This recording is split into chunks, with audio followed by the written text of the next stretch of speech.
मिष्टी, जल्दी से ये सारे काम खत्म करके रसोई में चलते हैं, आज दीदी आ रही है। अगर आते ही उन्हें चाय नाश्ता नहीं मिला तो मम्मी जी फिर शुरू हो जाएंगी। और तुम तो जानती हो मम्मी जी जब बोलना शुरू करती है तो किसी की नहीं सुनती है। मिष्टी और उसकी जेठानी सुनिधि घर के कामों में उलझी हुई आपस में बातें कर रही थी। मिष्टी और सुनिधि सुगंधा जी की बहुएं हैं। बहू कभी बेटी नहीं बन सकती, बहू तो दूसरे घर से आती है, अपनी थोड़ी ही होती है, इस सोच को मानने वाली महिला है। पहले सुनिधि को अकेले ही माँ बेटी के ताने झेलने पड़ते थे, लेकिन जब से मिष्टी शादी करके आई है सुनिधि को भी एक दोस्त मिल गई। दोनों की आपस में खूब बनती है और हर बात एक दूसरे से शेयर करती है। दीदी 3 बज गए हैं, चलिए पहले खाना खा लेते हैं, मुझे तो बहुत जोरों से भूख लग रही है, नहीं तो अभी सबके नाश्ते का टाइम हो जाएगा और हम लोगों का लंच डिनर में बदल जाएगा। मिष्टी ने हंसते हुए कहा तो दोनों खाना खाने के लिए रसोई में ही बैठ गई। 2-4 निवाला खाया ही था कि तभी बाहर से सुगंधा जी के चिल्लाने की आवाज आई, सुनिधि, मिष्टी, कहाँ हो तुम लोग, न जाने क्या करती रहती है दोनों। देखो सीमा और दामाद जी आए हैं। सुगंधा जी की आवाज सुनते ही मिष्टी अपने खाने की प्लेट छोड़कर उठ गई। दीदी आप अपना खाना खत्म करिए, मैं देखती हूँ। और वह उन लोगों की सेवा सत्कार में लग गई। भाभी घर में शक्कर खत्म हो गई है क्या, ये क्या फीकी सी चाय बना लाई हो। तुम्हें तो पता है ना मैं फीकी चाय नहीं पीती हूँ। अरे मेरा नहीं तो कम से कम संजय के बारे में ही सोच लेती। इस घर के दामाद है वो, क्या सोचेंगे कि ससुराल में 2-2 भाभियों के होते हुए ढंग से एक कप चाय भी नहीं मिलती है। सीमा ने चाय का पहला घूंट लेते ही नुक्स निकालना शुरू कर दिया। अरे बिटिया, तेरे हाथों की तो बात ही कुछ और है, मैं तो खुद अच्छी चाय पीने के लिए तरस जाती हूँ। एक तो थी, दूसरी भी वैसी ही आ गई है। मेरी तो किस्मत ही खराब है, पता नहीं इस घर का क्या हाल होगा। बेटी के बोलते ही सुगंधा जी को भी बोलने का मौका मिल गया और वो कहाँ पीछे रहने वाली थी व्यंग बाण छोड़ने में। मिष्टी बिना कुछ बोले रसोई में आ गई, उसे मेहमानों के सामने बोलना ठीक नहीं लगा। जाने दो मिष्टी, छोड़ो ये सब बात, इन लोगों की तो आदत है हम लोगों के काम में कमियां निकालने की। तुमने सुबह से कुछ खाया नहीं है, चलो तुम भी अब नाश्ता कर लो। मैंने हम दोनों के लिए चाय भी गर्म कर ली है, आओ बैठो इधर। मिष्टी का उतरा हुआ चेहरा देखकर सुनिधि ने नाश्ते की प्लेट मिष्टी की तरफ बढ़ाते हुए बोली, पता नहीं दीदी, जितना अच्छा करने की कोशिश करती हूँ उतना ही सब खराब हो जाता है। मैंने चाय में शक्कर ज़्यादा डाला था, फिर भी सीमा दीदी को चाय में शक्कर कम लग रहा था। कम से कम जीजा जी के सामने तो हमारी बेइज्जती नहीं करनी चाहिए थी ना। मिष्टी ने उदास होते हुए कहा तो सुनिधि बोली, छोटी चाय में शक्कर कम नहीं है, चाय तो बहुत अच्छी बनी है। इन लोगों के दिलों में हमारे लिए प्यार कम है और जिससे प्यार नहीं होता उसकी हर बात खराब होती है। तुम उदास मत हो सुनिधि बहू, तुम लोगों का ये मेहमानों की तरह चाय नाश्ता हो गया हो तो रात के खाने की तैयारी करो। सुगंधा जी रसोई में सब्जियों का थैला पकड़े खड़ी थी और जैसे ही उन्होंने देखा मिष्टी और सुनिधि नाश्ता कर रही है उनका मुंह बन गया। मम्मी जी, मिष्टी ने सुबह से कुछ नहीं खाया है, इसलिए मैंने ही बोला पहले नाश्ता कर लो उसके बाद सब करेंगे। अरे एक समय नहीं खाया तो कुछ हो थोड़ी जाएगा।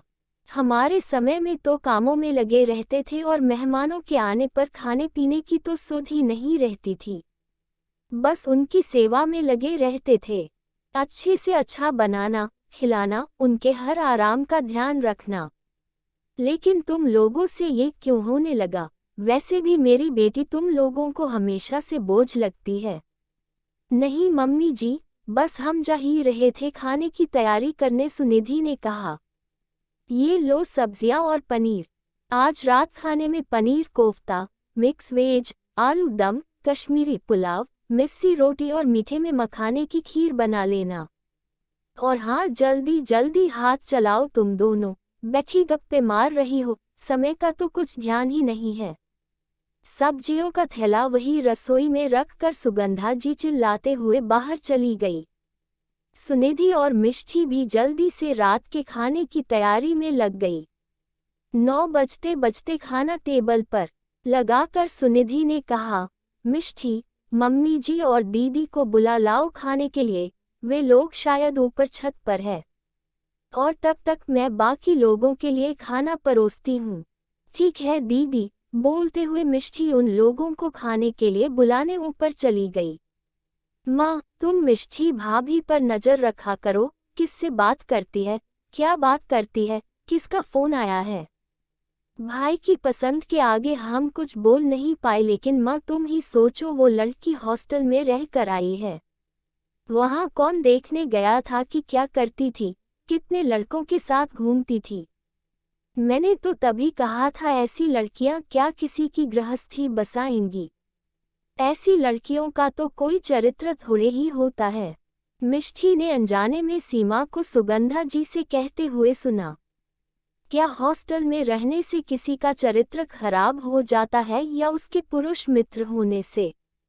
किसी के साथ घूमने फिरने से, उठने बैठने से, बात करने से, हंसी मजाक करने से कैसे किसी का चरित्र खराब हो सकता है?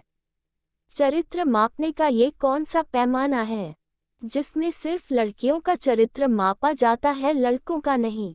लड़के तो किसी के साथ कुछ गलत भी कर दे तो भी उनका चरित्र साफ रहता है।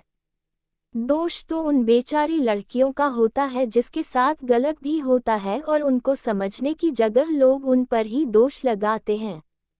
लड़के भी बाहर रहकर पढ़ते हैं, नौकरी करते हैं, तो उनका चरित्र भी खराब होना चाहिए, ना सिर्फ लड़कियों का। क्यों हर बार लड़कियों को ही चरित्र प्रमाण पत्र देना पड़ता है, लड़कों को क्यों नहीं?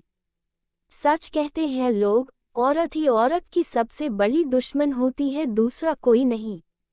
अचानक से मिष्टी के वहां आ जाने पर और उसके जवाब को सुनकर माँ बेटी हड़बड़ा सी गई।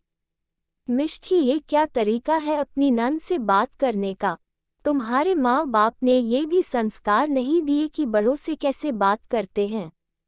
सुगंधा जी ने मिष्टी पर चिल्लाते हुए कहा, मेरे माता पिता ने तो बहुत अच्छे संस्कार दिए हैं। आपके सामने दीदी मेरी बुराई कर रही है, मुझ पर चरित्रहीन होने का आरोप लगा रही है और आप कुछ नहीं कह रही हैं। और सही कहा दीदी आपने, हॉस्टल में रहने वाली लड़कियों का तो कोई चरित्र नहीं होता, चरित्रहीन होती है। चरित्र तो सिर्फ घर में रहने वाली लड़कियों का होता है। गलती मेरी है जो मैंने आप लोगों को अपना समझा। आज मिष्टी ने पहली बार उन लोगों का विरोध किया था और ये तय कर लिया था अब से किसी की गलत बात नहीं सहन करेगी, फिर वो चाहे कोई भी हो। सुगंधा जी और सीमा वही मिष्टी की कमियां निकालते हुए बैठी रही और मिष्टी उनको छोड़ अपने कमरे में आ गई। दोस्तों, आज जहां लड़कियां हर चीज में बुलंदियों को छू रही है, वहां इस तरह की सोच कहां तक सही है? आप ही बताएं, हम कौन होते हैं किसी को चरित्र प्रमाण देने वाले?